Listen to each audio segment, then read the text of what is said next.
ഇന്ന് ഹിരോഷിമ ദിനമാണ്. 81 വർഷങ്ങൾക്ക് മുമ്പ് ഇന്നേ ദിവസമാണ് ലോകത്താദ്യമായി യുദ്ധത്തിൽ അണുബോംബ് പ്രയോഗിച്ചത്.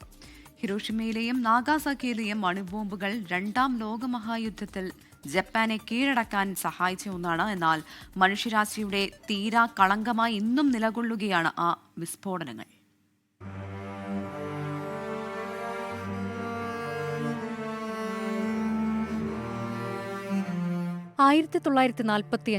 ഓഗസ്റ്റ് 6 വർഷങ്ങളായി യുദ്ധത്തിന്റെ നിഴലിലായിരുന്നെങ്കിലും ജപ്പാനിലെ മോട്ടോയാസു നദിക്കരയിലെ ഹിരോഷിമ നഗരം ശാന്തമായ പ്രഭാതത്തിലേക്കാണ് ഉണർന്നെഴുന്നേറ്റത്.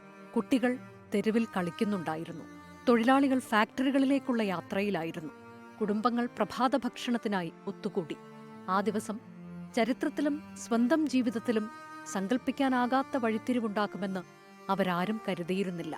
കേണൽ പോൾ ടിബറ്റ്സ് എന്ന വൈമാനികൻ എനോള ഗേ എന്ന B-29 ബോംബർ വിമാനം ഹിരോഷിമയുടെ ആകാശത്തേക്ക് പറത്തുകയായിരുന്നു. അപ്പോൾ കൃത്യം 8:15 ലിറ്റിൽ ബോയ് എന്ന അണുബോംബ് വിമാനത്തിൽ നിന്ന് താഴേക്ക് 44 സെക്കൻഡ് സഞ്ചരിച്ച ബോംബ് നഗരത്തിന് 600 മീറ്റർ ഉയരത്തിൽ പൊട്ടിത്തെറിച്ചു.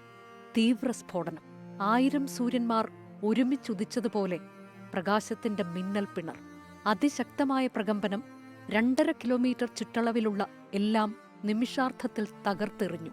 കരിഞ്ഞമർന്ന കെട്ടിടങ്ങൾ, അതിതീവ്ര താപമുള്ള തീഗോളം അതിന്റെ പാതയിലുണ്ടായിരുന്നവരെയെല്ലാം ദഹിപ്പിച്ചു. തൽക്ഷണം 70,000 പേർക്കാണ് ജീവൻ നഷ്ടമായത്. 10,000-കണക്കിന് പേർക്ക് പരുക്കേറ്റു. ഹിരോഷിമ നഗരം നരകതുല്യമായി. മണിക്കൂറുകളോളം തീ ആളിപ്പടർന്നു. പുക ആകാശത്തെ മൂടി.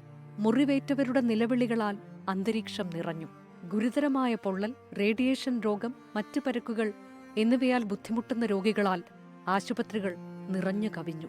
ഹിബാക്കുഷ എന്നറിയപ്പെടുന്ന ദുരന്തത്തെ അതിജീവിച്ചവർ വെന്ത ശരീരവും തകർന്ന മനസ്സും നാശത്തിന്റെ ഭയാനകതയുമായി ജീവിക്കാൻ വിധിക്കപ്പെട്ടു. ദുരന്തം നടന്ന മണിക്കൂറുകൾക്കുള്ളിൽ ജാപ്പനീസ് ഫോട്ടോ ജേർണലിസ്റ്റ് യോഷിതോ മാറ്റ്സുസുഗെ എടുത്ത 5 ചിത്രങ്ങളിലൂടെയാണ് ഇരകൾ നേരിട്ട ഭീകരത ലോകം പിൽക്കാലത്ത് കണ്ടറിഞ്ഞത്. അതിജീവിച്ചവരുടെ വിവരണങ്ങൾ പിന്നീട് പുറത്തുവന്നു. ഹിരോഷിമയിലെ ബോംബാക്രമണത്തിനും ഓഗസ്റ്റ് 9 നാഗസാക്കിയിലെ ബോംബാക്രമണത്തെയും തുടർന്ന് ഓഗസ്റ്റ് 10 രണ്ടാം ലോകയുദ്ധത്തിന് അന്ത്യം കുറിച്ചുകൊണ്ട് കീഴടങ്ങാനുള്ള ജപ്പാന്റെ തീരുമാനം വന്നു.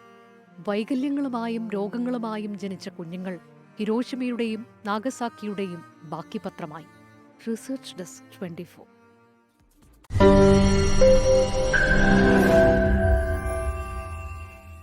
ലോകത്തെവിടെയായാലും ഏത് സമയത്തും 24 വാർത്തകളും ഓഗ്മെന്റഡ് റിയാലിറ്റി പാക്കേജുകളും എക്സ്പ്ലെയിനറുകളും വിശദമായി കാണാൻ ഞങ്ങളുടെ യൂട്യൂബ് ചാനൽ നിങ്ങൾക്ക് സബ്സ്ക്രൈബ് ചെയ്യാം.